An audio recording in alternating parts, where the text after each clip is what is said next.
Educatina.com. A continuación presentaremos la máquina síncrona. La máquina síncrona es una máquina eléctrica que se utiliza para transformar energía eléctrica en energía mecánica y viceversa. La principal característica de esta máquina es que la velocidad del rotor es la misma que la de los campos magnéticos en el estator y que depende de la frecuencia eléctrica y los polos de la máquina como se muestra. A esta velocidad se le llama velocidad de sincronismo y de allí es que proviene el nombre de estas máquinas. El estator de la máquina síncrona es idéntico al de la máquina de inducción. Generalmente posee un devanado trifásico dentro de él. Pero su principal diferencia constructiva es el rotor, en donde se aloja una bobina en donde se inyecta corriente directa para crear un campo magnético constante. Este es construido de dos formas, de polos lisos o rotor cilíndrico, en el cual la bobina se aloja en ranuras de manera distribuida alrededor del rotor.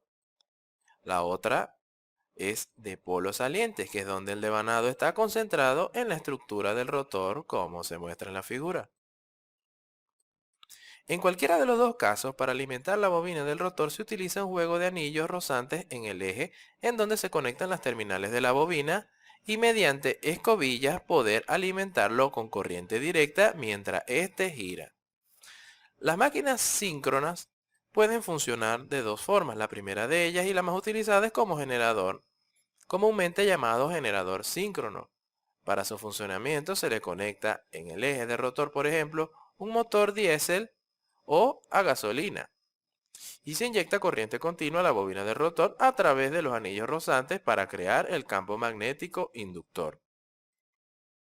Al girar el motor diésel a cierta velocidad, el campo magnético induce voltaje a las bobinas del estator, cuya frecuencia depende de la velocidad del rotor. Por ejemplo, si la máquina posee dos polos, entonces para conseguir 60 Hz en los terminales del estator, el motor diésel tiene que hacer girar el rotor a una velocidad de 3600 revoluciones por minuto.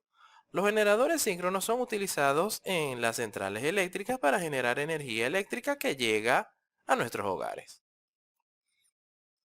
El segundo tipo de funcionamiento es como motor, que es llamado motor síncrono. La forma de funcionamiento es conectar sus terminales del estator a una red eléctrica trifásica de la cual absorbe energía para luego entregarla a una carga mecánica. Para este régimen también es necesario alimentar la bobina del rotor para crear el campo magnético constante y hacer que el rotor gire a la velocidad de sincronismo. Estos motores se emplean en la industria para aplicaciones en donde la velocidad de rotación se desea constante. En el siguiente video hablaremos un poco más acerca de los aspectos constructivos de esta máquina síncrona. Si te gustó, dale me gusta y compártelo. Si quieres seguir aprendiendo, continúa viendo nuestros videos.